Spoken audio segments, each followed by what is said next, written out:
যুক্তরাষ্ট্রের ক্যালিফোর্নিয়ার Los Angeles দাবানলে এখন পর্যন্ত মারা গেছেন অন্তত ১১ জন। ধ্বংস হয়েছে ১০,০০০-এর বেশি বাড়ি ও স্থাপনা। মার্কিন ইতিহাসে অন্যতম ভয়াবহ এই দাবানলের মধ্যেই চলছে লুটতরাজ। জড়িত সন্দেহে অন্তত ২০ জনকে গ্রেফতার করেছে পুলিশ। পরিস্থিতি নিয়ন্ত্রণে প্যালিসেডস ও ইটন অঞ্চলে জারি করা হয়েছে কারফিউ। বৃষ্টির প্রার্থনায় বাংলাদেশি কমিউনিটির মসজিদে হয়েছে বিশেষ মোনাজাত। লস অ্যাঞ্জেলেস থেকে লস্কর আল মামুনের রিপোর্ট। গত ৪ দিন ধরে দাউ দাউ করে জ্বলছে যুক্তরাষ্ট্রের লস অ্যাঞ্জেলেস। যেন নরকে পরিণত হয়েছে গোটা শহরের বিস্তীর্ণ এলাকা।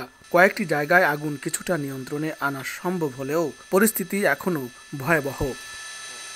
ইতিহাসের অন্যতম ভয়ানক এই দাবানলে এরই মধ্যে বেশ কয়েকজন প্রাণ হারিয়েছেন।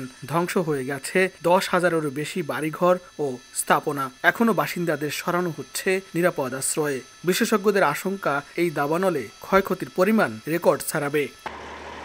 আগুন নেভাতে জীবন বাজি রেখে কাজ করে যাচ্ছেন দমকল বাহিনীর কর্মীরা। টানা কাজের কারণে মনোবল আর শারীরিক সক্ষমতা হারিয়ে অসুস্থ হয়ে পড়েছেন অনেকে। তবুও স্থানীয় বাসিন্দাদের উদ্ধারে চালিয়ে যাচ্ছেন শেষ চেষ্টা।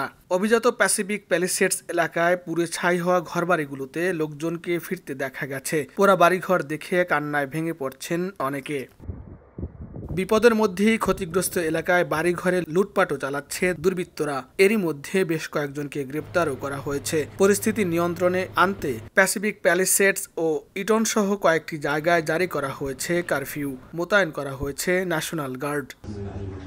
এদিকে আগুন নিয়ন্ত্রণে বৃষ্টির প্রার্থনায় শুক্রবার জুমার নামাজ শেষে লস অ্যাঞ্জেলেসে বাংলাদেশি কমিউনিটির মসজিদে বিশেষ মোনাজাত করেন মুসল্লিরা।